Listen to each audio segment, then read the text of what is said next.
We once again welcome all the deans, directors, HOIs, HODs, faculty members, dear students, and all the respected members in the audience for your kind presence for the 7th Foundation Day of MIT-ADT University.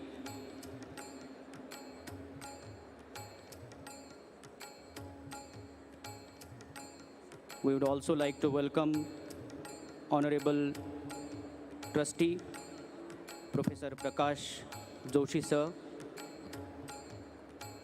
who is joining with us for this 7th Foundation Day of MIT-ADT University.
I request all the students please occupy the seats in the audience.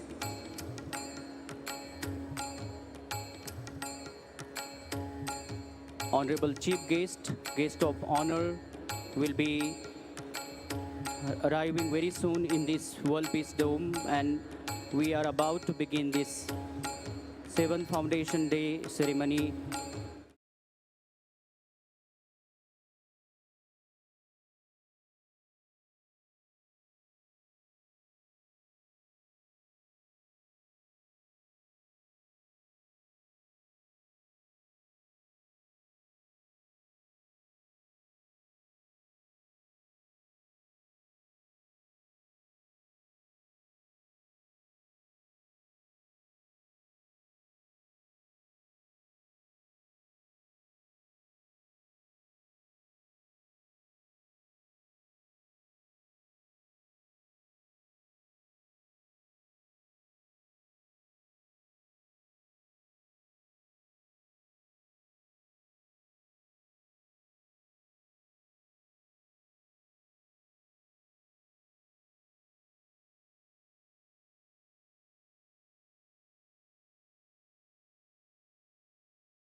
I request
Hello, check.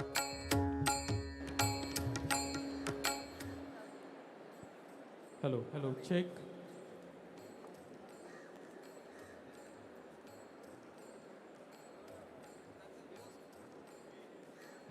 We warmly welcome all the dignitaries for the 7th Foundation Day ceremony. I request all the members in the audience, please rise in your seats to welcome the chief guest, Honorable Dr. Srivari Chandrasekhar, guest of honor, Padma Shri Honorable Dr. A.S. Kiran Kumar, Honorable Professor Dr. Vishwanath Ji Karat Sir, Honorable Professor Dr. Mangesh Ji Karat Sir. A huge round of applause to welcome all the dignitaries to the 7th Foundation Day ceremony at MIT-ADT University. Once again, please have a huge round of applause to warmly welcome all the dignitaries on the dais. I request all the members, please be seated. A very warm welcome and greetings to everyone present here. We are immensely proud to assemble here amongst renowned dignitaries to witness the 7th Foundation Day of MIT-ADT University. This Foundation Day is a day of tribute, a day of honor, a day of celebration of what has been achieved over the last 7 years, and a day to look forward to what is yet to come. We are here to recollect the past, witness the present, and look forward to the future. It has been said and believed for ages that for any great work to be done, it is important to have the right foundation. 11th August is the Foundation Day of MIT-ADT University, and today is the day of commemorating and honoring the last 7 glorious years, continuing the legacy of MIR's group of institutions for the last more than 39 years. It is the day to respect the vision of Honorable Founder President, revered Professor Dr. Vishwanath Ji Karat Sir, to lead our journey on the path that he has envisioned. As a university, we honor and respect this day because it marks the beginning of our journey. On this occasion, we are delighted to inform that the Foundation Day ceremonies were graced by renowned and distinguished dignitaries in the last 6 years, such as Honorable Padma Vibhushan Dr. Anil Kakodkarji, a renowned scientist and former director BARC Mumbai, Dr. Dennis Huplin, President Salt Lake City Community College, Utah, USA, Honorable Padma Vibhushan Dr. Raghunath Mashalkarji, renowned scientist and ex-director General of Council of Scientific and Industrial Research, New Delhi, Honorable Dr. A.S. Kiran Kumar, renowned scientist and former chairman of ISRO, Bengaluru, Major M.M. Naravane, Chief of Army Staff, Government of India, and Dr. Satish Reddy Ji, Chairman, DRDO. Ladies and gentlemen, to witness the fervor of the 7th Foundation Day this year, we are privileged and honored to have with us Honorable Chief Guest of the program, Dr. Srivari Chandrasekhar Ji, Secretary, the Department of Science and Technology, Chairman of Technology Development Board, Ministry of Science and Technology, Government of India. Let us welcome him with a huge round of applause.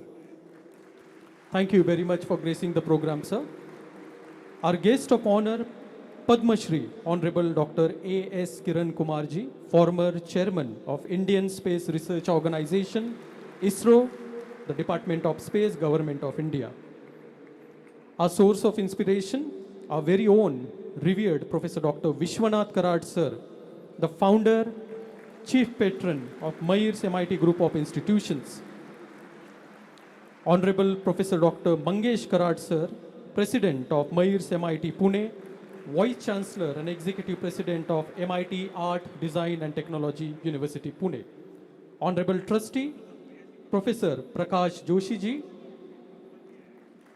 Honorable Pro Vice Chancellor, Dr. Anand Chakradev, Honorable Dr. Sunita Karad, Director of Midcom and ICT, Registrar Dr. Mahesh Chopde, Dr. Ramchandra Pujari, Dean of Student Welfares. We welcome all of you.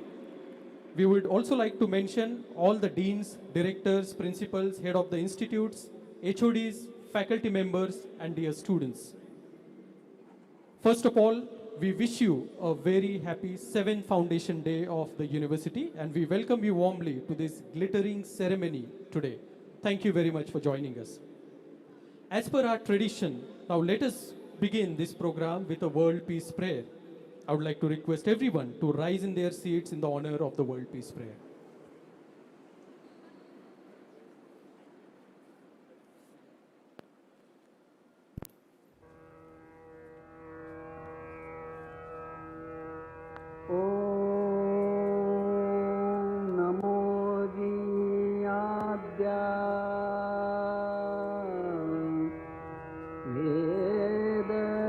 प्रतिपाद्या जय जय स्वसंवेद्या आत्मरूपा देवातुति गणेषु सकलार्थमतिप्रकाशु म्हणे निवृत्तिदासु अवधारि बोधि गुरुर्ब्रह्मा गुरुर्विष्णु गुरुर्देवो महेश्वरः गुरु साक्षात् परब्रह्मा तस्मै श्री गुरवे नमः।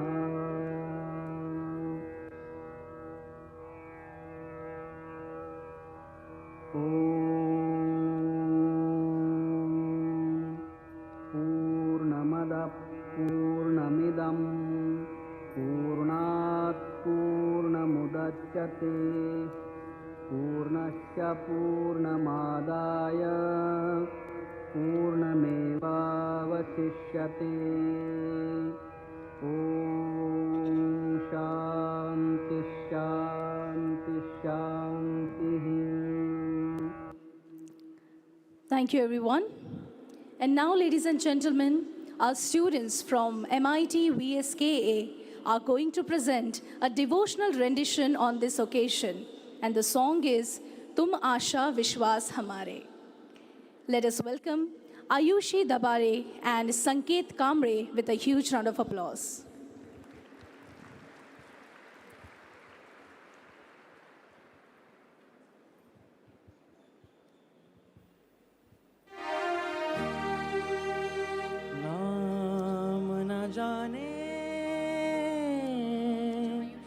धाम ना जाने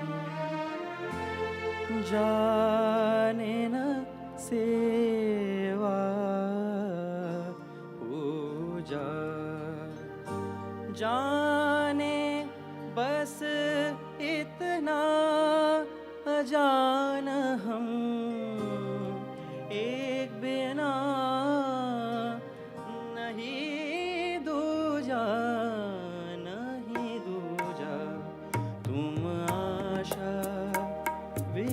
विश्वास हमारे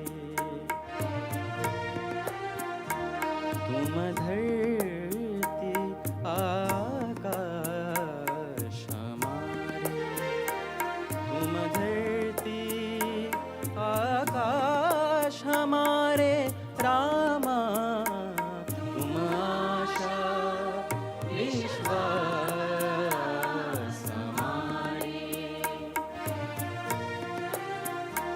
तुम धरती आकाश हमारे।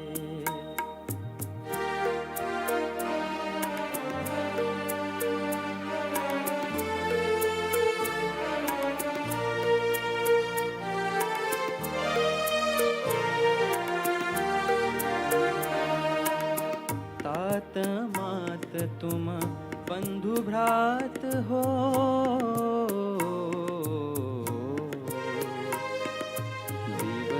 रात्रि संध्या प्रभात हो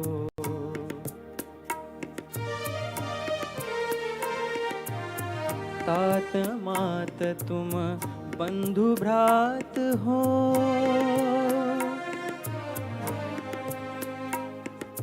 दिवस रात्रि संध्या प्रभात हो, दीपक सूर्य चंद्र तारक में रामा, तुम ही ज्योति प्रकाश हमारे रामा, तुम आशा विश्वास हमारे, तुम धरती आकाश हमारे।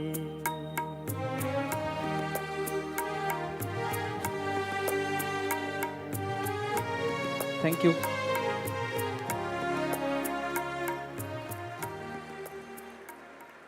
That was just a delightful and a divine performance. Thank you.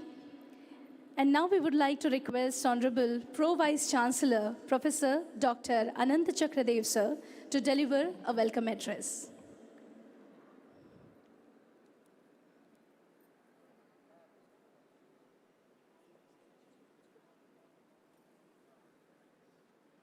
Good morning, one and all. Honorable Chief Guest of today's function, Dr. Srivari Chandrasekhar, Secretary DST, Chairman Technology Development Board, Ministry of Science and Technology, Government of India.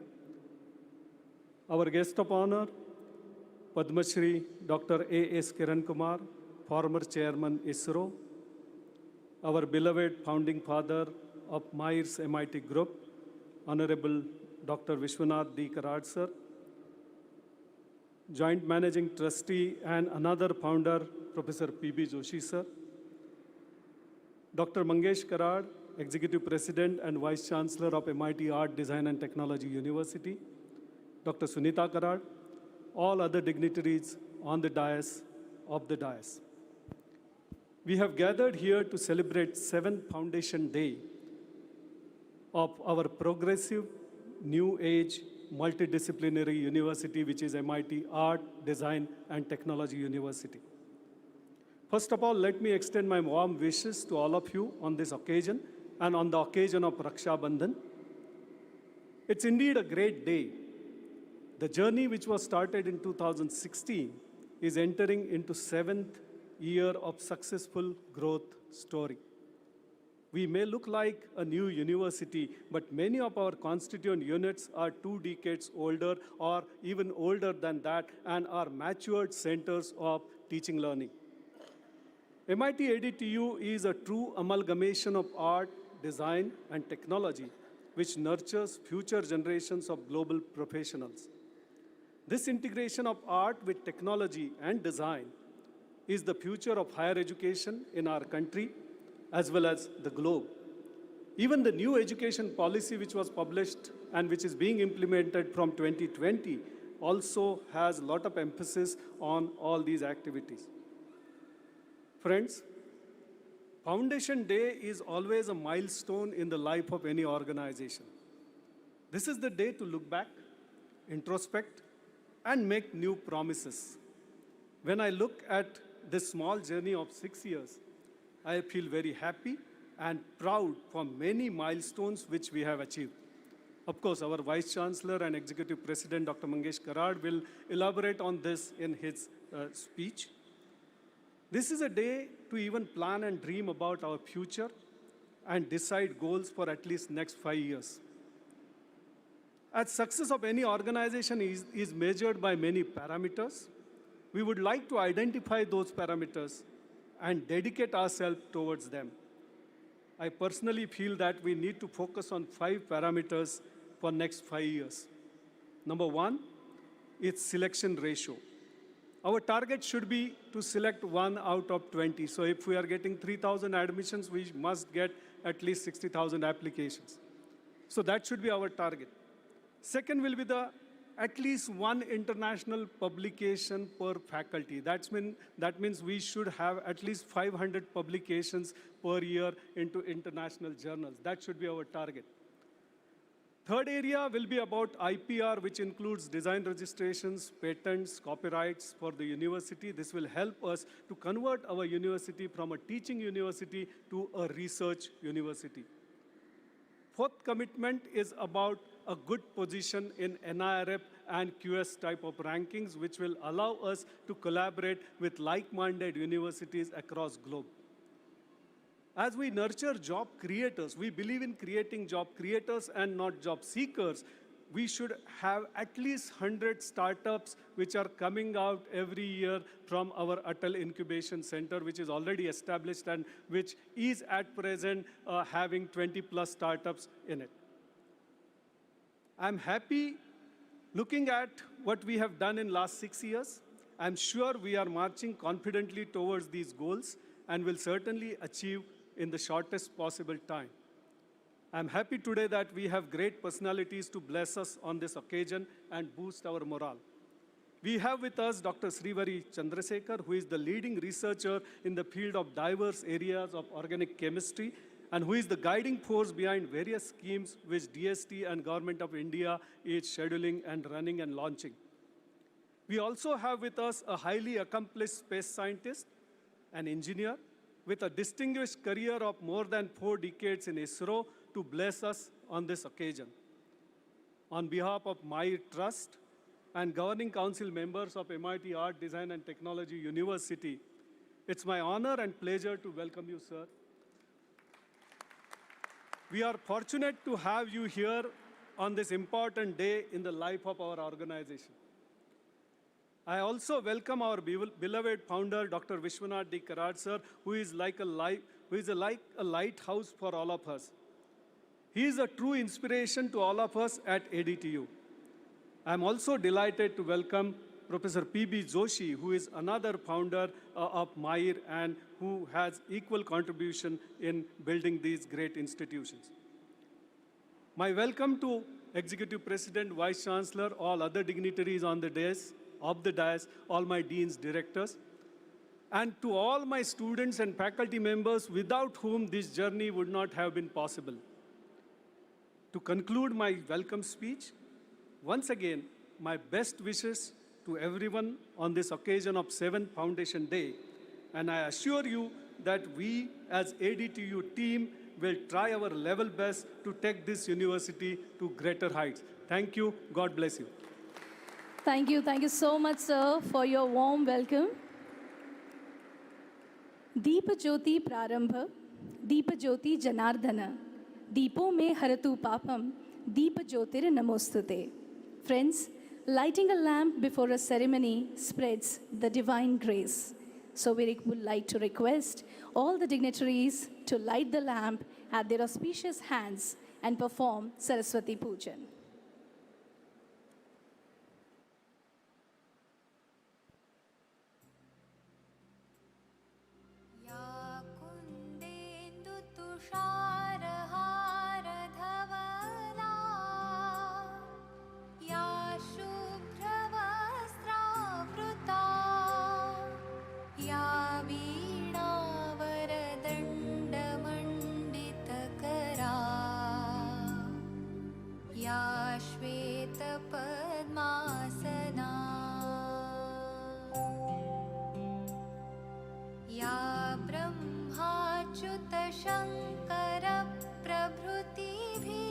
And as the lamp is lit and we are going to offer the prayers to the goddess of knowledge and wisdom, Mata Saraswati.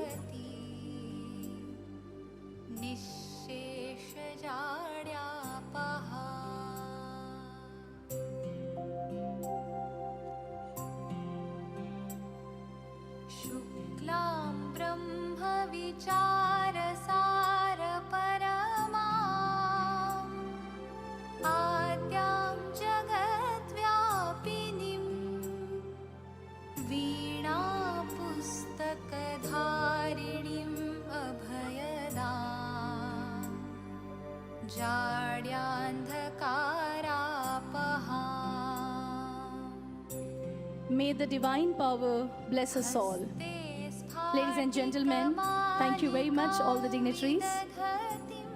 We are deeply honored to have with us a far-sighted and visionary leader, Honorable Executive President and Vice Chancellor of MIT-ADT University, Professor Dr. Mangesh T. Karaj, sir. May I now request, sir, to deliver his special address on the occasion of the 7th Foundation Day of MIT-ADT University.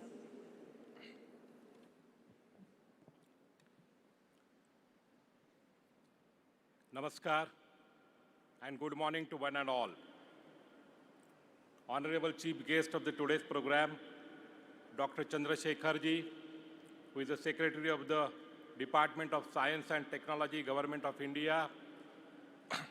The guest of honor, our mentor, guide, governing body member, Dr. Kiran Kumar ji, former chairman of the ISRO, Government of India, our own founder, our inspiration, Dr. Vishwanath ji Karaj sir, our other founder, Professor P.B. Joshi sir, our Pro-Vice Chancellor, Dr. Ananta Chakradev, all other deans, directors, and invitees for the program, and my dear student friends. I am really delighted to welcome all of you for this momentous occasion of the 7th Foundation Day of the MIT Art, Design, and Technology University. Yeah, in 2016, we started journey of this new venture, new baby, MIT Art, Design, and Technology University, the first university of the MIT group. Now, MIT runs 4 universities. The original campus runs MIT, Dr. Vishwanath Karad, MIT World Peace University. This is MIT Art, Design, and Technology University. We run Avantika University at Ujjain and MIT University at Shillong. With these 4 universities and number of other schools and medical institutions, MIT is on the path of, the society cultivating the young minds, shaping the careers of the thousands of students, engineers, doctors, managers for last 40 years. Just on the 5th of August, we completed 40 years of our existence. The baby which was, the seed which was planted by our founder, Dr. Karaj sir, has now really taken a very big shape and is now expanding in all directions. So this is the foundation day of the MIT's first university, MIT Art, Design, Technology University. So it is a really momentous occasion. And for this occasion, I'm really delighted to welcome the chief guest for today's program, Dr. S. Chandrasekhar ji, who is a renowned academician, who is a former director of the Indian Institute of Chemical Technology, Mumbai, very top-notch research university. He is author of more than 300 papers, more than 7,000 citations. He has guided about 100 students for PhD. He is a recipient of more than a dozen awards at a national level and at an international level. He is a thorough scientist of international repute. He is a man of chemistry. He was instrumental in designing the co-vaccine on Corona in the time of pandemic. The vaccine was totally developed by our Indian scientists. I think the list is very big, but we can say he is a proud son of our country. Dr. Chandrasekhar ji, I am really privileged and honored to welcome you on this platform of the MIT Art, Design, and Technology University Foundation Day.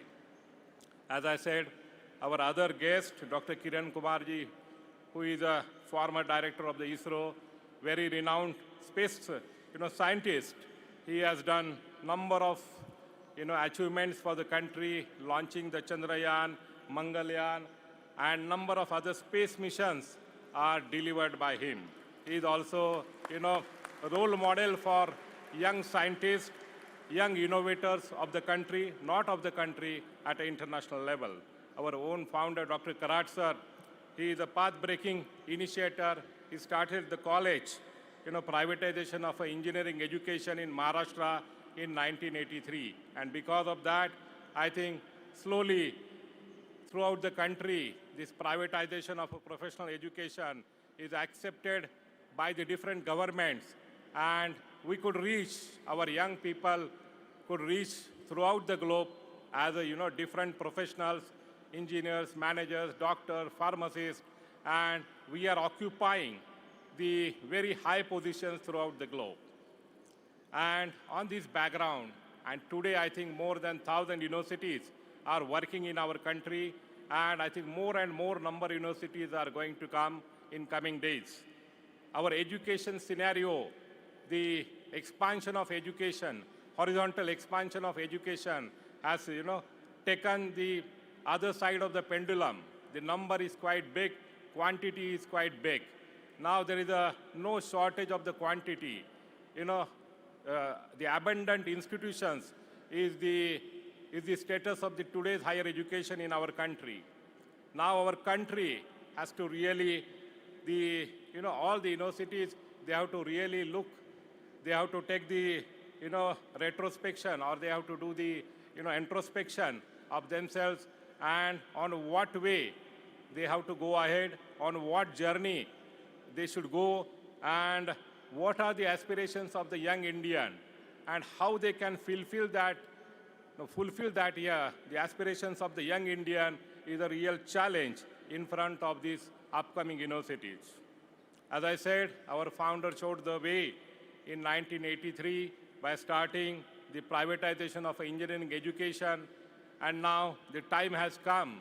Now in the second version of the MIT, group of the institutions, we have to show the new way to the other universities, higher education institutions of the country, what way we can go, and what is the requirement of the today's youth, how we can really fulfill their aspiration. I was just going through some literature, and I am really thrilled. The author had written there, India is acknowledged throughout the world for their programming ability, for their service ability. They are very good human beings. They can do the service to the humankind very well. But we are not. We are very technology savvy, technology enabler. We are innovators, but we are not acknowledged throughout the world for our entrepreneurship skill, ability. And that is the real requirement of our country.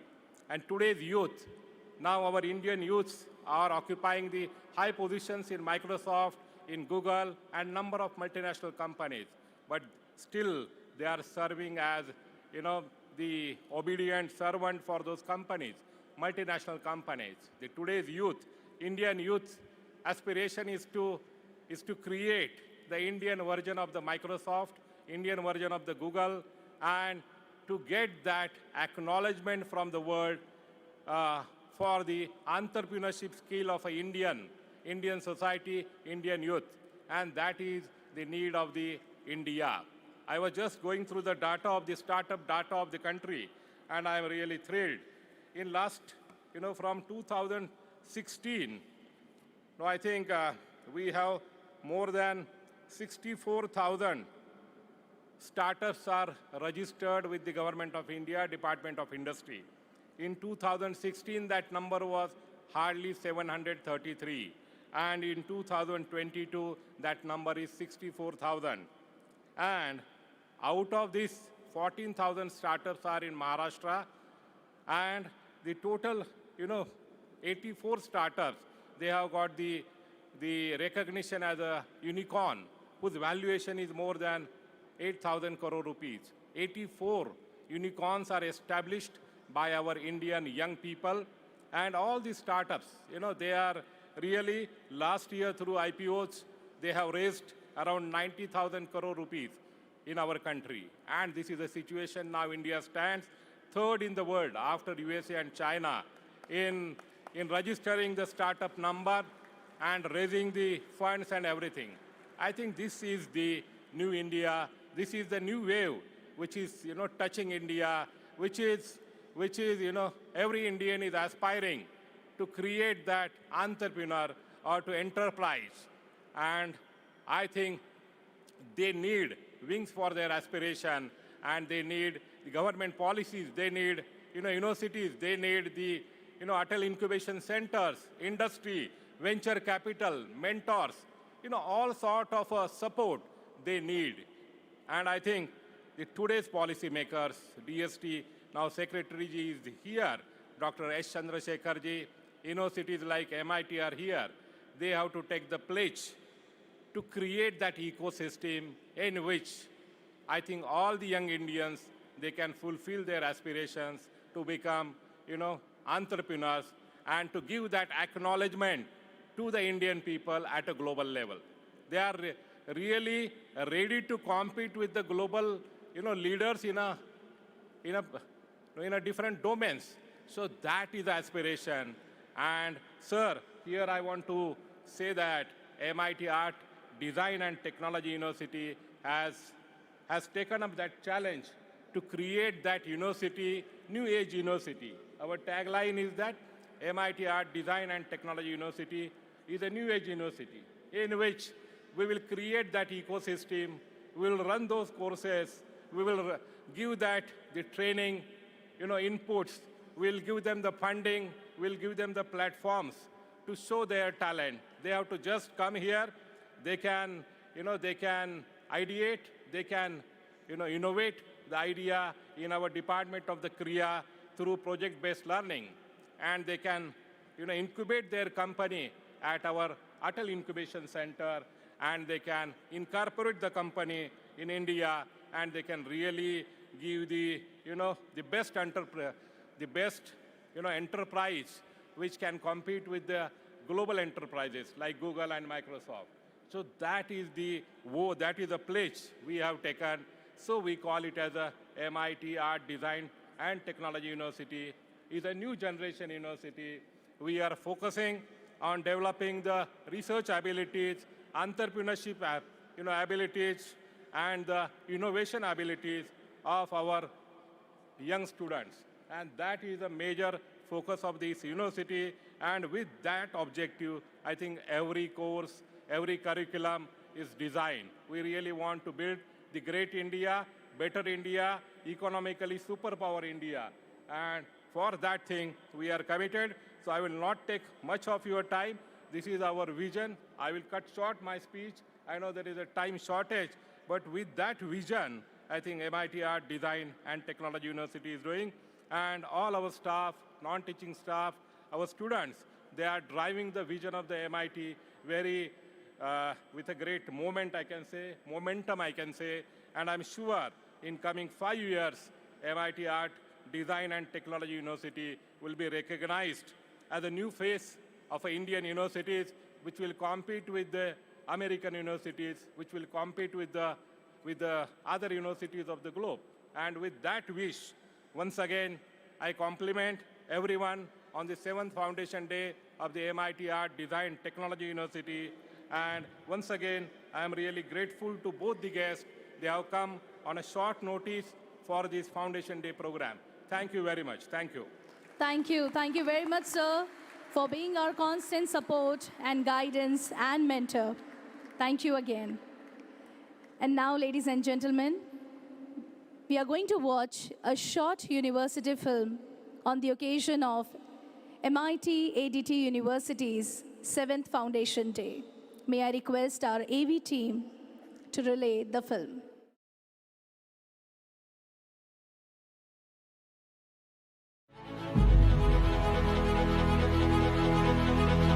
On August 11th, 2015, the foundation stone was laid for the first time in the history of MIT-ADT University. It is amazing to be a part of a full-fledged innovative campus, renowned for its marvelous infrastructure in such a short span of time. तो आजचा खरं अतिशय मंगल असा दिवस आहे, मंगलमय दिवस आहे. आज एक मंगल पर्वाची आपण इथे सुरुवात करतो आहे. It seems to be a very important milestone in the higher education environment. The words used by Kakodkar sir were very pleasing to me because he said holistic society. And development of the holistic society, not only in India alone, but the world over, has been the great mission.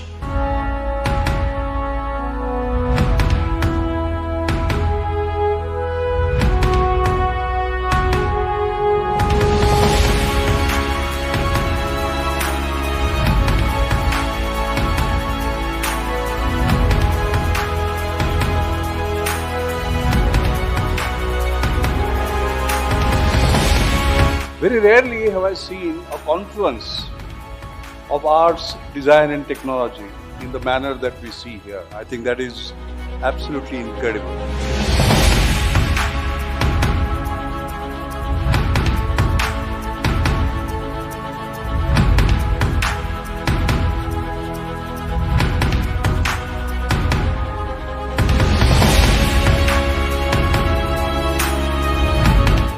This is our launching year, and no better person than Dr. A.S. Kiran Kumar sir to launch us into yet another journey of brilliance and excellence.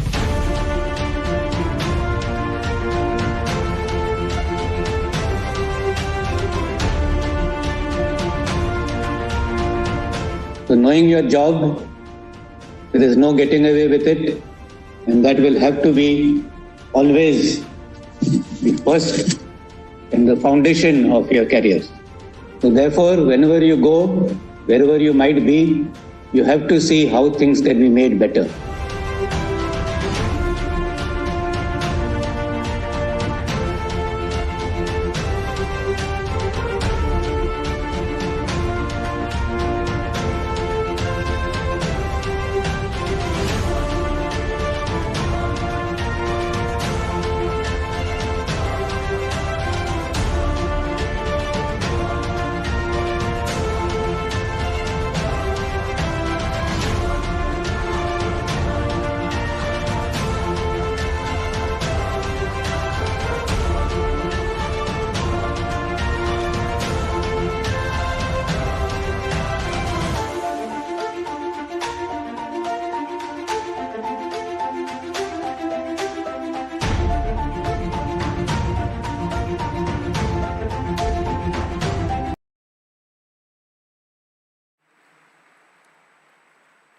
Ladies and gentlemen, as you all are aware that we have with us Dr. A.S. Kiran Kumarji to grace this occasion.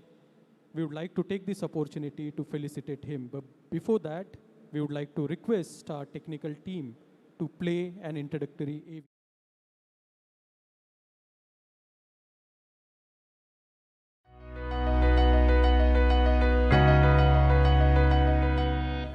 Born on 22nd October 1952, A.S. Kiran Kumar is an Indian space scientist and former chairman of Indian Space Research Organisation, having assumed office on 14 January 2015. Kiran Kumar started his career joining Space Application Centre, Ahmedabad in 1975. Working on spaceborne electro-optical imaging instruments, he has remained at the institution ever since and is the director of the Electro-Optical Systems Group since April 2012.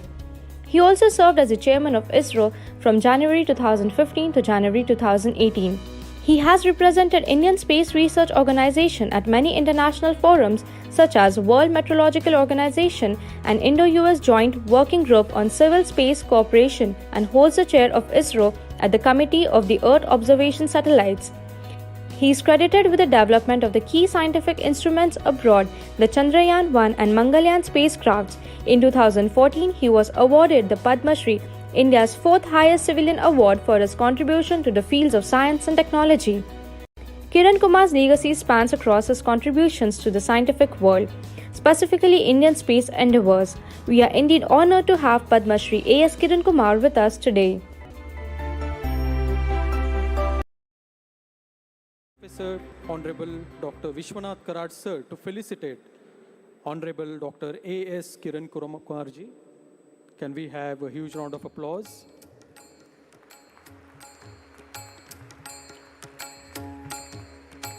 He is being felicitated with a shawl, a bouquet and a Puneri pagdi.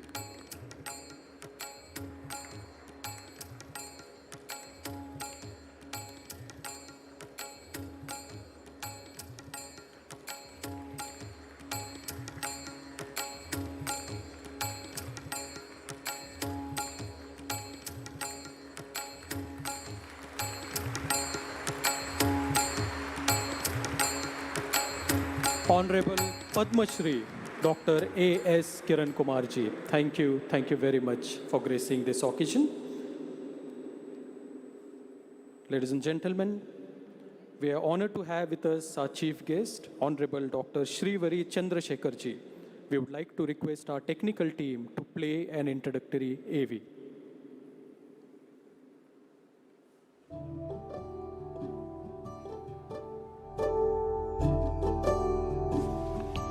Former Director of the Indian Institute of Chemical Technology, Dr. Srivari Chandrasekhar, is currently Secretary, Department of Science and Technology, Government of India, and Chairperson, Technology Development Board, IICT. His dedication to issues relating to health is evident throughout his work. Polyethylene glycol, PEG, is a brand new ecologically friendly solvent medium that he introduced. It has created technology for the manufacture of numerous drugs, including the most recent anti-tuberculosis medicine, bedaquiline, as well as drugs to treat schizophrenia and cancer. He has won numerous awards, including the Telangana State Government's Eminent Scientist Award for contributions to chemistry in 2017, the CNR Rao National Prize for Chemical Research in 2012, the CSIR Technology Award in 2014, and the Infosys Prize in Chemical Sciences in 2014 for his work in synthetic organic chemistry with a focus on the synthesis of complex molecules from natural sources. It is an honor to have such an eminent personality join us today. Karad sir and the Executive President and Vice Chancellor, Professor Dr. Mangesh Karad sir, to felicitate Honorable Dr. Srivari Chandrasekhar ji.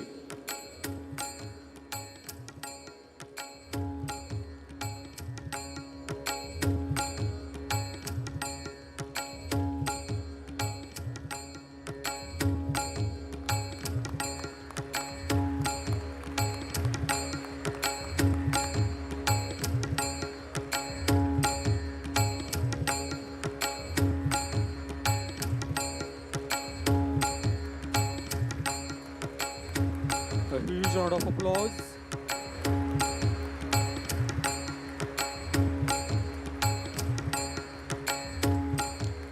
Thank you very much. Ladies and gentlemen, Honorable Professor Rahul Karad, the Managing Trustee of Mayurs MIT Pune and Executive President of MIT World Peace University, has sent us his best wishes on this auspicious occasion. I would like to request our Registrar, Dr. Mahesh Chopde, to read his message on this day. Thank you, Swapnil. Janani Janma Bhumish Swargadapi Gariyasi. It is a matter of great pleasure to join in the grand celebrations of the MIT-ADT University today.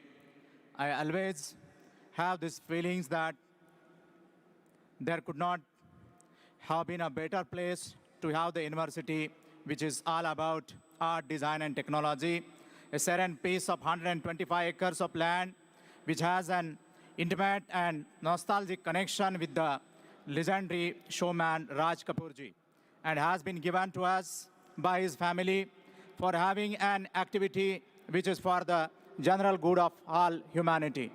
The university is a unique combination of art, design, and technology, and makes an interesting center of learning. I pay my sincere gratitude to the chief guest, Dr. Srivari Chandrasekhar ji, guest of honor, Padma Shri Dr. A.S. Kiran Kumar ji, and all other dignitaries for gracing this momentous occasion with their esteemed presence. With the blessings and vision of our revered founder, Honorable Dr. Karad sir, the dynamic leadership of Dr. Mangesh Karad, the Executive President and Vice Chancellor, MIT-ADT University, has been taking this great strides and is poised for a rewarding time ahead. I wish to extend my compliments and congratulations to the senior leadership of the institution, including the registrar, the controller of examinations, heads of schools, and all deans who have been making concerted efforts to take it to the higher echelons. It is a good thing that the present era is that of competition, competition encourages innovation and research. It becomes incumbent upon us to compete and give the best possible education to our students. We may not be there as yet, but we are moving forward and upward. And forward movement is a sign of progress.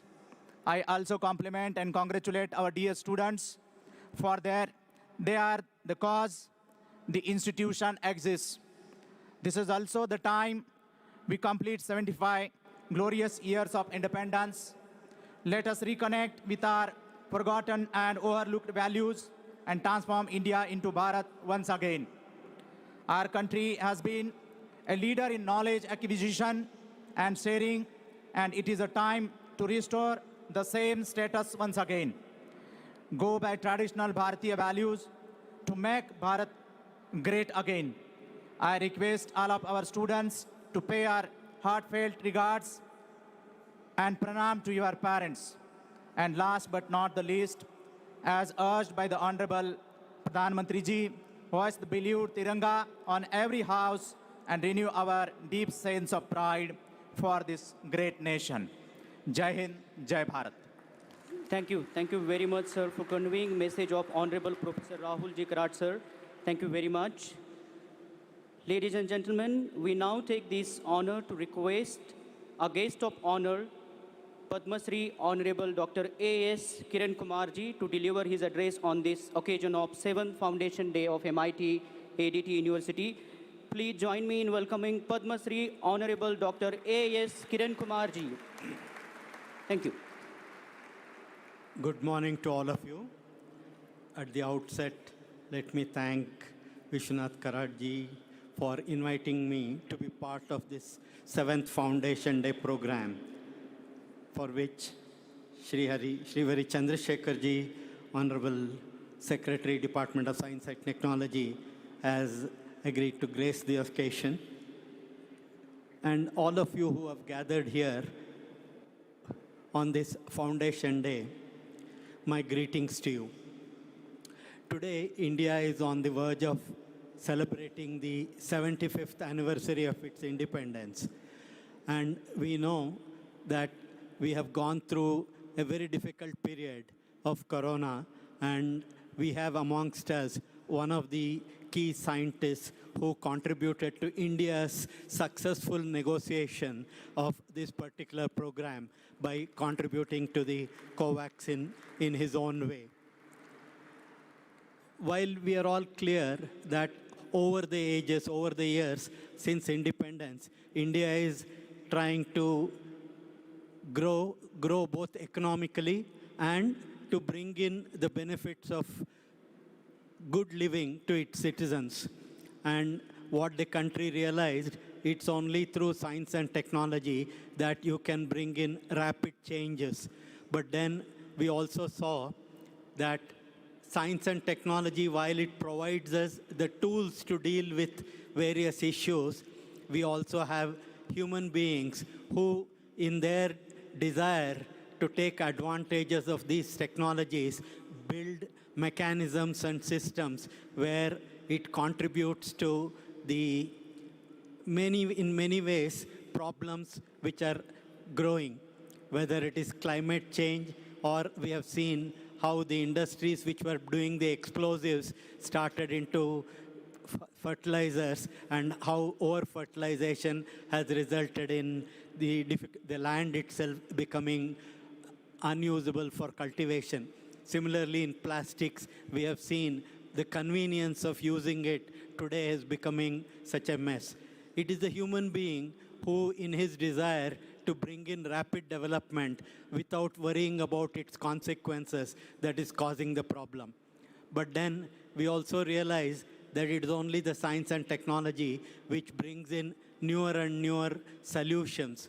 But if the planet has to survive, life on this planet has to survive, it's only when we understand that it is not the indiscriminate use of science and technology that is required. It is only when people with wisdom, with knowledge, and what the traditional knowledge of this country or this land has shown, that it is sustainable living, if it is necessary, which is necessary, is only possible when you pay respect to your environment and all the basic forces which are necessary for sustaining life on planet Earth. Today, as you are seeing, the science and technology, the rate at which it is progressing, are bringing in many tools which today, with whose help, we can convince you that what great sages of the yesteryears had actually, in some ways, experienced or foreseen. For example, if you take telepathy, somebody was telling that you can communicate to another person without having to be physically talking to them or even be in presence of them. Maybe a few decades back, everybody would have been laughing at him. But today you have in your hands a gadget. This gadget, one gadget can communicate with another gadget and pick up signal from the same surroundings and make it known to you. That means there are two devices which are able to communicate across the globe and then communicate with each other. We also know, for example, there are life forms which are emitting light. You must have heard of dragonflies. That means there are some biological systems which emit light. Light is nothing but electromagnetic radiation. Today we know from science that electromagnetic radiation is such a vast area. What we can see through our eyes is only a small spectrum. But then today, it's not very difficult to realize that human bodies or human beings can have mechanisms within them which emit signals and which other receiving systems in other human beings can pick up that. So if we say that, you will at least think, okay, there is a possibility such a thing is happening. You will not dismiss it out of hand. Same way today, what human beings or scientists and technologies have done, have looked at nature, learned from nature, created gadgets and tools which can outperform in a particular aspect. Initially, it was all about heavy machinery, where the physical capability of the human being to lift things are eased, and you have huge cranes or other machines which can do such a job. Similarly, if you look at computers, computers are able to do repetitive computational activities which human beings, if they are asked to do on repetition, because of their strains, or they can commit errors. But then today the technology is probably reaching, digital technology, we are all aware, has come up with huge computational powers of petabytes or even femtobytes capacity. And very soon, even these limits are not sufficient for us to explore what is happening. Even for weather prediction, we find that the computational systems that are available are limiting. So what are we looking at? We are looking at new ways of things. Instead of digital 0 and 1, now people are talking about quantum bits, quantum communication, or quantum systems. What is this quantum system? Is it alien to human thinking? Not really. Probably you are all familiar that initially expert systems, when it came, very soon you had neural networks, artificial intelligence, all this coming up. These are all nothing but extensions of what human beings have, or nature has provided in the life system. And what we are trying to do is develop techniques and tools and progress beyond what you are seeing, and providing better and better tools in the hands of the human being. Today we are also aware that human beings are able to build tools which can take him beyond the planet Earth. We know that planet Earth is only one small component in this huge universe. While we are all travelers in this universe, using planet Earth as a body, we are traveling almost at 30 kilometers per second with respect to sun, and solar system itself is one small component in this universe. And all this, if we try to realize and understand what has happened during the evolution is, one, if you look at a seed which gets converted into a tree, all the information required for that seed to blossom into a tree is present in that. Same way in the human beings, when the egg and sperm join together, the entire information required for him to blossom, for her to blossom, for the body to grow into a physical object or a biological object is present inside that. So the great rishis and sages probably explored the universe by looking inside rather than looking outside. And it is in this that the two different paths, the path of exploring the what is universe through yourself, by when Swami Vivekananda is supposed to have said, whatever is there to be known in this universe is present inside you. How you explore determines what you achieve. We are all quite familiar. Today, if a person wants to run 100 meters in less than 9 seconds, he trains himself. He builds his physical strength and achieves that. Similarly, I came across a person, a born blind person, who can do a 10-digit by 10-digit multiplication simply by listening to the question and answering. So he was actually inspired by Shakuntala Devi, and he concentrated on a particular capability of himself. So if you look at human being's potential is immense, tremendous. Initially, the physical strength was determining how one group of people were dominating others. Gradually, people came up with ideas and tools, and then this knowledge becoming more and more powerful. Today, we have actually multinationals, whether it is Google, Facebook, or others, who have gathered information of across the globe and using artificial intelligence come up with solutions which can be applicable for everybody. And they are in some ways even trying to control the nations. And even if you look at the way space activity itself is going, space, which is the fourth frontier, human being is going beyond land, ocean, airspace, and is venturing into building systems in other planets. And in all this, he is also building new versions of robots which can go there first, experience, explore, and then provide sufficient information for new exploration so that human beings can go to other planets. Is it necessary? Maybe some people will be questioning. If you look at universe, sun is also going to last for some finite period, maybe millions of years, but after that, sun is no longer going to exist. If at that time, human species has to survive, what has to be done? These are the questions some people are looking at going ahead.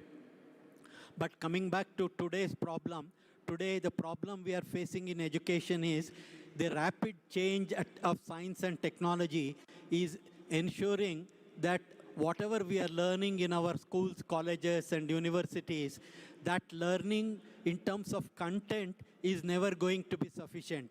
Only when we learn the process of learning, learn the process of identifying problems, and get into the habit of solving problems, can we deal with the problems that the humanity is going to face in surviving on this planet Earth, not only for its survival, but ensuring for future generation.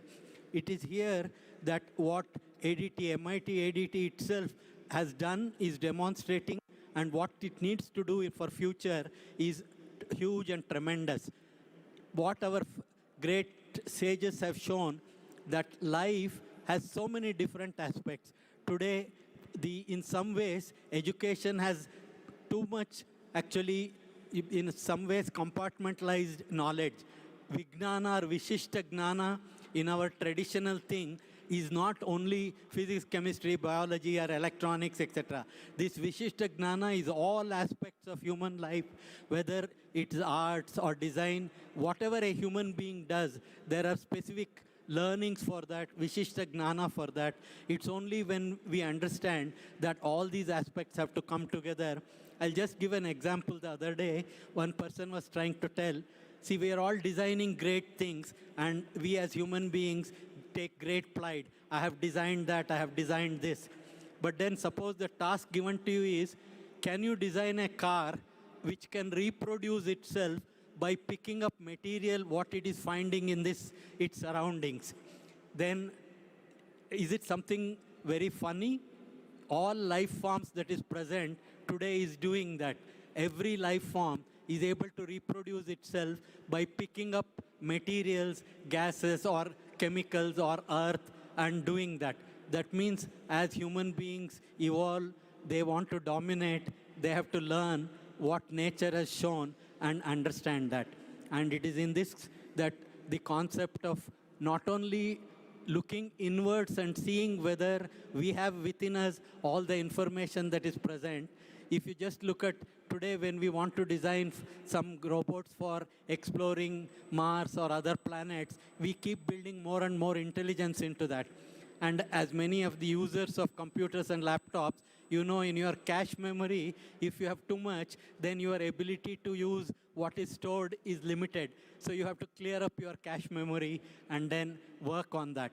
But what happens when you want to design a system which has to perform too many functions? You have to store them in different places within the system and then give it a guideline that if you have this problem, go to this portion of the memory and fetch it. We as human beings have tremendous potential, but somehow some of those ways of looking at where we have stored this and which has given us ability to survive in this planet, we have lost that. Only when we explore internally and try to identify what is present inside that will we be able to do a better job. And it is in this context, the experiments that are being done in this place, a laboratory of learning both from external things and also from internal things, if we bring them together, India can again showcase that its preeminent position, which it held millennia back, of showing to the entire world that how to live in peace with the entire nature and sustain life can be brought back. And students of today have a tremendous opportunity and a challenge. And if this challenge, if you have to succeed, you will succeed by experiencing both the knowledge of the yesteryears and today's new dimensions of science and technology. When you bring it together, you can produce great results and bring India back to its preeminence position. And after this 75th year of independence, when we are moving towards our 100th year, the challenge for the next generation is great. And let me wish each one of you a great success in your effort to bring India to preeminence, and in the process, live this life in a meaningful and enjoyable manner, where not only you enjoy life, but you also make the entire humanity enjoy and live meaningfully. Thank you. Thank you, sir. Thank you very much for your insightful and foresightful address on this occasion. We are indeed privileged to listen to you. Thank you very much, sir. Thank you. Ladies and gentlemen, we are deeply honored to express our gratitude towards Honorable Dr. A.S. Kiran Kumarji for his service to the nation through a distinguished contribution for over 4 decades in ISRO, in the satellite payload and application domains. MIT-ADT University proudly presents the citation of honor to Honorable Dr. A.S. Kiran Kumarji as a token of reverence. May I now request Professor Sneha Vagatkar to read the citation of honor in the respect of Padma Shri Honorable Dr. A.S. Kiran Kumarji. Thank you. I feel truly privileged in reading this citation of honor. We, the members of the governing body and the Board of Management, MIT Art Design and Technology University, Pune, India, feel highly honored and privileged to confer this prestigious citation of honor. Respected Padma Shri, Honorable Dr. A.S. Kiran Kumarji, you are among the top space research scientists, and your contribution to the success of planetary exploration missions, namely Chandrayaan-1 and Mars Orbiter mission, as well as the space science mission AstroSat, is quite remarkable. Sir, as a visionary and nation builder, your technology leadership has profoundly impacted the development of the best-in-class systems for Indian space research organizations. It is indeed noteworthy that your bold initiatives for implementing the applications-oriented Indian space program, which has facilitated the country's rapid development in many important spheres. Sir, you have played a key role in the implementation of several path-breaking technologies in the development of electro-optic systems. And these seeds sown by you have now blossomed into an enviable constellation of remote sensing satellites in India. Sir, your paramount contribution and dedication in the field of space research, not only as a scientist, but also as a great leader in spearheading the initiative of promoting space technology-based tools in governance, setting up space technology cells in the union ministries, and strengthening capacity-building mechanisms for enhancing the role of space applications in G-governance initiatives are highly appreciable. Respected Padma Shri Honorable Dr. A.S. Kiran Kumar ji, as you are one of the country's most differential and distinguished personalities, it is with a humble mark of respect towards your remarkable life journey and contribution to our great nation, India, we take pride in conferring this prestigious citation as guest of honor for Foundation Day ceremony today, Thursday, 11th August 2022, on the auspicious occasion of the 7th Foundation Day of MIT Art Design and Technology India, Pune. Thank you. Thank you. Thank you very much. May I now request revered Professor Honorable Dr. Vishwanath Karat sir to present the citation of honor to Padma Shri Honorable A.S. Kiran Kumar ji. With a huge round of applause. I request all the members in the audience, please rise in your seats in the respect of Padma Shri Honorable Dr. A.S. Kiran Kumar ji. The citation of honor is being presented to Padma Shri Honorable Dr. A.S. Kiran Kumar ji on the occasion of 7th Foundation Day at MIT-ADT University. Once again, huge round of applause.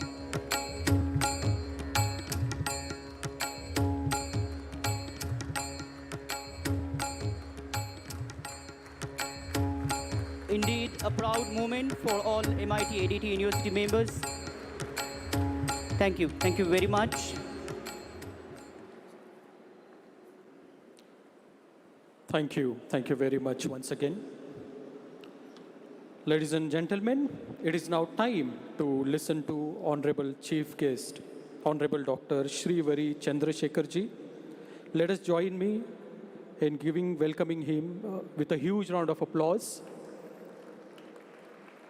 May I please request Honorable Dr. Srivari Chandrasekhar ji to deliver his speech. Greetings to all the dignitaries on the dais. My pranams to Vishwanath Karan ji. Kiran ji, namaskar. Thank you for this opportunity to be part of this event, and all the young boys, girls, faculty. If media friends are around, greeting to all the media friends. It's really an overwhelming experience for me to be part of this very important milestone of this university. 7th year of existence, and already is a global brand. I'm so delighted to be part of this event. Just to convey greetings to all of you on this occasion itself is an honor for me. While as the chief guest of this event, I have been given the responsibility to convey some message, not only from the Delhi as Secretary, Science and Technology Department, but also I thought I'll share my views as a scientist. Today, when I look at you as an art, design and technology university,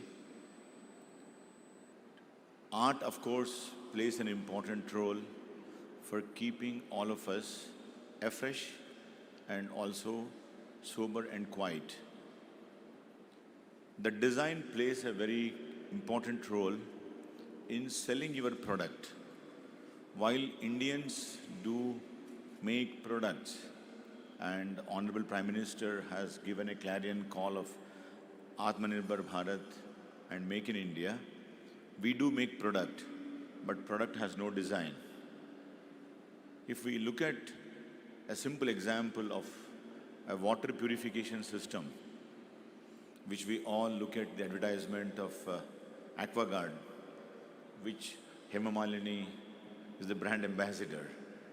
And if you ask any local startup company to make a similar water purification system, and we make it, it does the same job, but it doesn't look as elegant as what AquaGuard makes. Just the design matter. Similarly, I could make a computer, but it may not look as elegant as an Apple computer. So Apple computer gives design to the finest millimeter, maybe nanometer of what they make. And that's what made Steve Jobs very unique. I'm sure the same Apple computer jobs, any other computer will do, any Windows computer will do. But so a message to all my young boys and girls who are pursuing their design, what is that you need to learn from these examples? Why is a Rolls-Royce car, which also goes at 120 kilometers per hour, and a Honda City car also goes at 120 kilometers per hour, but then the Rolls-Royce sells its brand as every inch of that car is handcrafted, designed carefully, and you pay 20 times more price. So our design friends have a larger role to play in selling our products on the global platform. Why a cross pen is more bigger brand than a normal Misak pen which I used to use when I was a young boy? I think we need to really bring the design element into every product what we make, and then your products become global. Otherwise, we continue to be startup, we continue to be selling our products in the region, in the local market, but they cannot become the global products. So message to my design friends is, I think, keep thinking what is the design element you should bring into a best product. Even the best product without a proper design cannot be sold at the price what you want. But that's a message to my friends in the design part. But just coming back to the technology, science, and innovations, I just would like to brush up on what I have been doing for the last 30 years as a researcher. All of us know that if you are in a film industry, which I took the name of Hema Malini or Amitabh Bachchan, or in sports, Sachin Tendulkar and Virat Kohli, or P.T. Usha, who has become now the member of Rajya Sabha, at some point of time, your sport or your film acting, you will become redundant. Next generation will come and take over you. And then people will talk only once in a while. Today, hardly we see Tendulkar's name, and we thought Virat Kohli and Dhoni will be the best next. But we also forgot those two names now, and we are looking at next generation. But if you're a scientist, as we are looking at the ISRO, as long as we talk of space research, we will remember Kiranji's name. As long as Mangalyaan we talk of, we will remember his name. Similarly, as long as we talk of DNA double helix, Watson and Crick will be eternal. New designs will come, new technologies will come, new innovations will happen, but I don't think anyone will forget the Watson-Crick model. We'll ever remember Abdul Kalam for what he has done for our defense system. I think science will remain eternal. And how science serves the humanity will make you more eternal. Even if you go to the smallest pawn shop in the remote village, they will know what is aspirin. Aspirin is a household name. It is a small molecule which solves so many problems, including blood thin for cardiac patients, and headache if you have problems at home. All of us have our own problems at home. And even it may solve many other problems which we are not aware of. So aspirin will be there even after 100 years of its innovation. Similarly, if you look at the molecule Dolo, paracetamol, a small molecule which has a benzene ring in it, some acetyl group or an amino group, paracetamol, which is sold in this country as a brand Dolo, has become so popular during Corona. Doctor told you, take a Dolo and sleep. And I never know how this could become such a big brand. And I was talking to one of my friends, Dr. Arun Tiwari, who worked with Abdul Kalam so closely in DRDO, and also went on to work with him when Abdul Kalam ji became president of the country. Arun told me the Dolo name come from take do tablet, do low. Previously, paracetamol was sold as a 500 milligram tablet. But 500 milligram was not sufficient for our fever to come down. So doctor used to take do paracetamol leke ek ko aadha kar lo.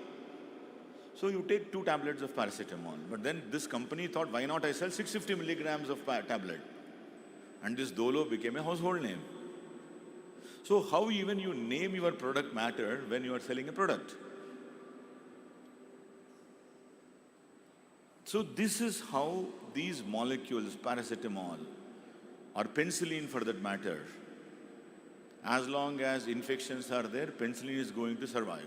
Unless we abuse penicillin and these bacteria get resistance to those infections, or those bacteria will not be killed with penicillin, penicillin is going to be there, and as long as penicillin is there, Fleming will be remembered. Again, a scientist who is remembered forever. Here, the message what we need to learn from Fleming is how you observe your experiment. Who would have not noticed that when this penicillium is growing in a petri dish, at some points of the petri dish, the bacteria was not growing. I and you would have thrown the petri dish and make another experiment. But Fleming observed that this part of the petri dish, the bacteria is not growing. And that observation led to discovery of penicillin. I can go on give multiples of examples where observation, pursuance, and smart thinking have made the products. There used to be an Indian scientist in a Canadian company, and then this company became bankrupt, and the company was getting shut down. And these people have a small chemical in their repository which was taken from a marine sponge. And the company said, we are bankrupt, we are even selling the refrigerators of the company. So all the chemicals in your refrigerator, just throw them, sell the refrigerator, and it's closed. But this gentleman believed that this chemical is going to be a wonderful chemical, I cannot throw it. He took this chemical, while it is not official to steal a chemical from your company, he stored this chemical and then went and joined another company and told that this molecule I discovered, it has wonderful properties, but this company became bankrupt, I want to take it forward. And the company trusted him, and this molecule, which is later named as rapamycin, has become one of the finest drugs for organ transplant, which has replaced cyclosporine, which is traditionally used for organ transplant. Whenever a kidney transplant has to happen, or a lung transplant, or whatever transplants we underwent today, your body has a mechanism to reject because it's a foreign body, and your body immune system will reject any foreign which is connected to your body. But this rapamycin became a $20 billion product, which had this scientist had thrown because the company told, throw it and just vacate the refrigerator. This world would have never had this molecule for us in the organ transplant. So every day when you get up and do an experiment, you start observing the nature, and nature will start telling you what you must do. And as we are in a spiritual place, your consciousness will keep alerting you that you don't miss this opportunity. But many a times we ignore our consciousness and you go by the textbook, what is written in the textbook. And many a times textbook leads you into wrong places, like Google Maps. Google Map has never taken me to the right destination. Every time it has shown you the wrong destination. So I think please listen to your inner conscious, like an Indian scientist in Canada listened, or how Fleming has looked at his consciousness, very carefully observe his petri dish, and many other things. So these innovations and discoveries happen by accident, and keep watching for those pleasant accidents. Many a times finding your life partner is an accident. It's a pleasant accident, hopefully for all of us. Otherwise, we don't need spirituality. We'll be all happy souls. So please keep observing what is happening around you. And if you start looking at this science, everything is an observation. Why did someone saw an apple falling from a tree? I mean, this planet has a gravity. All of us knew that everything is falling down, anything you throw on. But then only one scientist in this research found that, oh, apple is falling and there's a gravity for the planet. It had already. But many a times, I'm sure a big coconut must have fallen on your head and your head was broken. You didn't realize that there's a gravity. This observation resulted into entire area of physics, what we talk of magnetism. Every area of research is because of this, and small observation. So how you are going to react to the natural incidences will result into the science evolution. If one scientist has not discovered a telescope, our astrophysics would have not been there. A small microscope has changed how our biological tools. Today we are talking of coronavirus. If microscope is not there, you don't even see the virus. So these kind of interventions of physics helped a biologist to look at the virus. A microscope or a telescope helped an astronomer to look at the planet. So they're all interdisciplinary. When we talk of interdisciplinarity and we made compartments, I'm a physicist, I'm a chemist, I'm a biologist. Within chemistry, unfortunately, I am branded as an organic chemist. As if I'm not inorganic, I'm not physical. And then within organic chemistry, no, you're a natural product organic chemist. Again, I go and say, okay, I'm a natural product organic chemist. No, you only work on carbon, hydrogen, oxygen. So you're a very specialized carbon chemist. So we made these compartments in our own sciences. So this holistic approach of the national education policy or what we are learning in this campus, how I would be able to learn physics, chemistry, maths, biology, and respect every branch of science. Then I became a holistic scientist, or I became a super specialty scientist. I can only narrate, recently my father-in-law had some heart problem. He was complaining of chest pain. We took him to the hospital, and a cardiologist started looking at him as if he has a cardiac problem.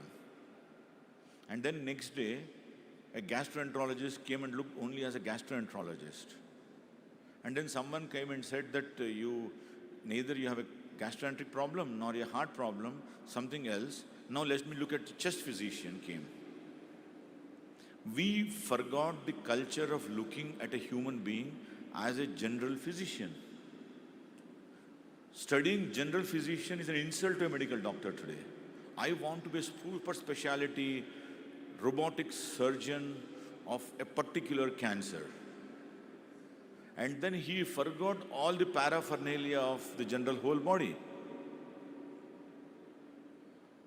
So every time you get a complaint, you go to a super specialist, and then you are not looking at the whole body as one general physicist problem. If this attitude, we keep on becoming super specialists, we forget the holistic character.